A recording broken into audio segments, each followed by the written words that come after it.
ఉన్న బంగారాన్ని విడిపించి ఆ రోజు ఆన్లైన్ రేటుకే మేము కొంటాం. Sharma gold company.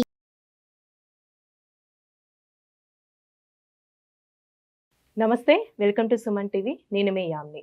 మనకి మే 1 నుంచి గురుగ్రహ మార్పు అనేది మేషరాశి నుంచి వృషభ రాశికి మారుతుంది కాబట్టి అసలు ఈ 12 రాశుల వారికి ఏ విధంగా ఉంటుంది ఈ మే నెలలో, ఈ విషయాలు మనకి తెలియచేయడానికి ప్రస్తుతం మనతో ఉన్నారు ప్రముఖ ఆధ్యాత్మికవేత్త, ప్రముఖ జ్యోతిష వాస్తు పండితులు బ్రహ్మశ్రీ డాక్టర్ నాయకంటి మల్లికార్జున శర్మ గారు ఉన్నారు. గురుగారితో మాట్లాడి మనకున్న సందేహాన్ని అడిగి తెలుసుకుందాం. నమస్కారం గురుగారు. నమస్కారం. గురుగారు, ఈ గురుగ్రహం మార్పు వల్ల అసలు ధనుసు రాశి వారికి ఏ విధంగా ఉంటుందండి మే నెలలో? వీళ్ళకి సంబంధించిన పరిహారాలు కూడా మాకు తెలియచేయండి. తప్పకుండా అమ్మ. ఓం శ్రీ గురుభ్యో నమః.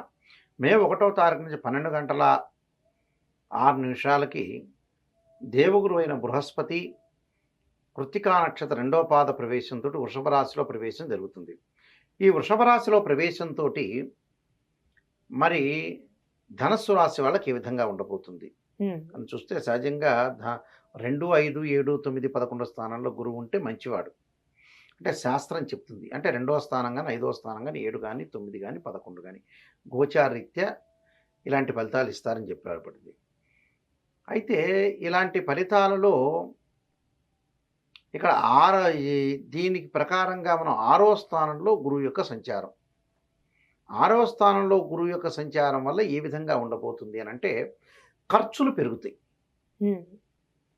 అంటే ఉన్నట్టుండి హఠాత్తుగా ఖర్చులు పెరగటం ఒకటి, కొంతమందికి ఏంటంటే రావాల్సిన సొమ్ము అయితే వస్తుంది, ఏదైతే మనం ఎవరికన్నా ఇచ్చిన విషయంలో ధనపరంగా మటుకు ఇబ్బందులు లేకుండా ఉంటాయి, కానీ ఖర్చులు పెరిగే అవకాశాలు ఎక్కువగా ఉంటాయి. అంటే ఖర్చులు పెరుగుతున్నాయి అని అంటే ఏంటంటే ఏదో ఉన్నట్టుండి జీవితంలో చేయాల్సినవి హఠాత్తుగా గతంలో చేయలేని విషయాలు ఈ సంవత్సరం చేస్తారు ధనుస్సు రాశి వాళ్ళు. అంటే గతంలో చేయలేనివి కొన్ని ఉంటాయి, అంటే మన డబ్బులున్నా చేయలేని విషయాలు కూడా చాలా ఉంటాయి దేశంలో. డబ్బుతోనే కాదు, డబ్బు అనేది అవసరం, వన్ ఆఫ్ ద పార్ట్ డబ్బు అనేది. అలాంటి విషయాలు ఇవన్నీ కూడా పెండింగ్ లేకుండా వీళ్ళకి అనుకున్నవన్నీ కూడా సాధించి ముందుకు వెళ్ళే అవకాశాలు ఎక్కువ ఉంటాయి. అంటే ఇబ్బందికరమైన వాతావరణం అనేది ఉండదు, కానీ చేయాల్సిన పనులన్నీ కూడా చేసి ముందుకు వెళ్తాం మనం. దానితో పాటు గురుగ్రహం యొక్క ఫలితం వల్ల వీళ్ళకి ఆరోగ్యపరంగా కొన్ని ఇబ్బందులు కలుగుతాయి. ఆరోగ్యానికి కూడా కొంత డబ్బులు ఖర్చు చేస్తారు. అంటే ఏదో హఠాత్తుగా దీర్ఘకాలిక వ్యాధులు ఉన్న వ్యక్తులు, కొంతమంది ఆరోగ్యంలో పెను మార్పులు జరుగుతుంటాయి. ఆ మార్పుల వల్ల కూడా కొంత డబ్బులు ఖర్చు చేసే సూచనలు ఎక్కువగా ఉంటాయి. అంటే డబ్బులు ఖర్చు చేసే సూచనలు అంటే ఏదో రకంగా అభిప్రాయం ప్రకారంగా ముందుకు వెళ్తుంటారు. అంటే చాలా జాగ్రత్తగా వ్యవహరించి ముందుకు వెళ్ళాలి. అంటే డబ్బులు ఖర్చు చేయడంలో కొంత పొదుపు పెట్టించాలని అర్థం ధనుస్సు రాశి వాళ్ళు. అంటే రిస్క్ పడకూడదు అని అర్థం. అంటే రిస్క్ పట్టడం వల్ల ఏదో రకంగా ప్రాబ్లమ్స్ వచ్చే అవకాశాలు ఒకటి ఉంటాయి. అనవసరంగా రిస్కులు పట్టడం ఎందుకు, ఏదో రకంగా మనం ముందుకు వెళ్ళటం అనేది మంచిది. దానితో పాటు ప్రత్యేకంగా శ్రద్ధ పెట్టి దానికి సంబంధించిన లక్ష్యాలను ముందుకు తీసుకుని వెళ్ళి ముందుకు వెళ్ళటం అనేది చాలా మంచిది. విద్యార్థులు కూడా అధిక శ్రమ చేస్తేనే పాస్ అయ్యే అవకాశాలు ఉంటాయి. అలానే వీళ్ళకి విదేశీయానం ఉందండి, విదేశాలకు వెళ్ళే అవకాశం ఉంది. దాని ద్వారా డబ్బులు కూడా ఖర్చు అయ్యే అవకాశాలు ఉంటాయి. అక్కడ విదేశాల్లో ఉన్న వాళ్ళు మటుకు ఉద్యోగం రాక కొంత బాధపడే అవకాశం ఉంటుంది ఈ సంవత్సరం. అందువల్ల కొంతగా బాధపడుతున్నారని మనం కాదు, జాగ్రత్త పడటం అనేది మంచిది.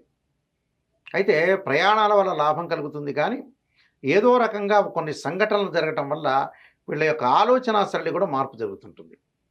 అంటే ఏదో రకంగా మనం ఇలా చేయకూడదు, ఇలా జాగ్రత్త పడాలి, మనం ప్రతి విషయంలో కూడా కొంత అజాగ్రత్త వ్యవహరించకూడదు, కొన్ని వివాదాల్లో చిక్కుకోకూడదు అనే ఒక ఆలోచన, అంటే తెలివితేటలు పెరుగుతాయని అర్థం.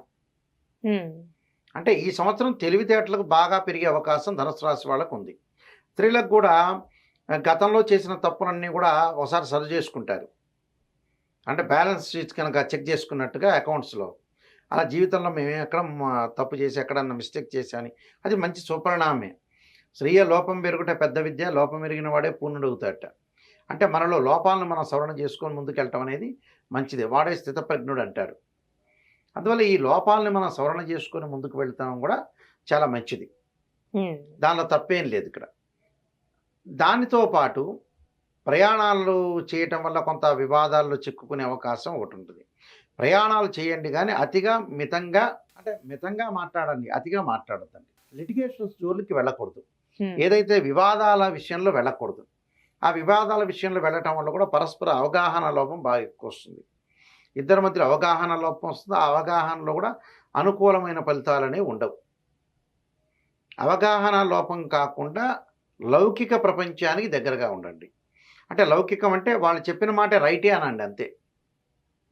అదే లౌకికం. అంటే ఈ సంవత్సరం అంతా అలానే ఉండాలి.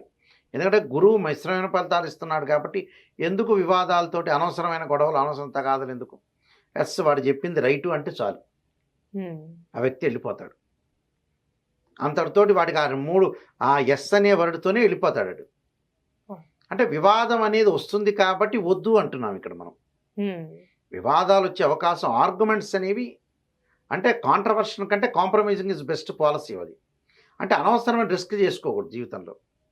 రిస్క్ చేసుకోవటం వల్ల ఏంటంటే మనకి ఇబ్బంది కలిగే వాతావరణం, అట్మాస్ఫియర్ వచ్చే అవకాశం ఉంటుంది. అలాంటి స్థితిలో మనం ఎందుకు రిస్క్ పట్టం? అలానే వీళ్ళకి శుభకార్యాలు జరిగే అవకాశం ఉందండి. కొద్దిగా లేటుగా జరుగుతుంది ఈ సంవత్సరం. ఓకే. అంటే ఏదో 2-3 సంబంధాలు తప్పిపోయి 3-4 సంబంధాలు అంటే పర్ఫెక్ట్ మ్యాచెస్ రావు. ఏదో 4వ 5వ పర్ఫెక్ట్ మ్యాచెస్ అని ఉంటుంది.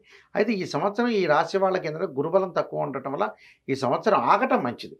డిసెంబర్ నుంచి ప్రయత్నాలు కొనసాగించడం మంచిది. వాళ్ళు అంటే బలం లేనప్పుడు ఎందుకు ప్రయత్నం చేయాలి? గ్రహస్థితి అనేది అనుకూలంగా లేనప్పుడు డిసెంబర్, జనవరి నుంచి నెక్స్ట్ నుంచి ప్రారంభం చేయటం మంచిది. ఎందుకంటే కాలం కాటేయక ముందే మనం జాగ్రత్త పడాలి, సర్దుకోవాలి. గ్రహస్థితి అనేది అనుకూలంగా లేనప్పుడు మనం ఏం చేయాలి? సర్దుబాటు ధోరణిలో వ్యవహరించాలి. అందువల్ల ఈ సంవత్సరం వెళ్లకుండా ఉండటం మంచిది. విదేశాల్లో కూడా ఇబ్బందులు పడతారు, వెళ్ళినా కూడా చాలా జాగ్రత్త వ్యవహరించి ముందుకు వెళ్ళాలి. విదేశాలకు వెళ్ళాం కదా అని మోజు కాదు, కానీ విదేశాలకు వెళ్ళిన తర్వాత కూడా ఉద్యోగ ప్రయత్నాలు చాలా కేర్గా తెలిసిన వాళ్ళ దగ్గర చేసుకొని ముందుకు వెళ్ళాలి. విద్యార్థులు కూడా కొంత నెగ్లెక్ట్ చేయకూడదు, చదువు మీద నెగ్లెక్ట్ చేయటం వల్ల కూడా కొంత ప్రాబ్లమ్స్ వస్తాయి. అలానే స్త్రీలకు కూడా కొన్ని విషయాలు, అనవసరం విషయాలకి వెళ్లకుండా, జోలికి వెళ్లకుండా ఉండటం మంచిది. కొన్ని ప్రత్యేకంగా పరిహారాలు చేసుకుంటే సరిపోతుంది. అంటే ఎలాంటి పరిహారం చేసుకుంటే మంచిదండి వీళ్ళకి? వీళ్ళు తప్పకుండా కొన్ని పరిహారాలు ఎలా చేసుకోవాలంటే దత్తాత్రేయ స్వామి యొక్క పారాయణం చేసుకోవాలి. గానగాపూర్ లాంటి క్షేత్రాలకు వెళ్ళటం ఒకటి, రాఘవేంద్ర స్వామిని, షిరిడి సాయిబాబాను కొలవటం ఒకటి. వీలైతే బిచ్చగాళ్ళకి గురువారం రోజున ఆహార పొట్లాలు అంటే మన ఇంట్లో చేసుకునే ఇడ్లీ కానీ, దోశ కానీ, ఏదైనా ఆహారం కానీ, అన్నం కానీ, ఇలాంటివి ఏదో పండ్లు, ఫలాలు ఏవైనా సరే గుడి దగ్గర ఉన్న బిచ్చగాళ్ళకి వాళ్ళందరికీ కూడా దాన ధర్మం చేయటం మంచిది.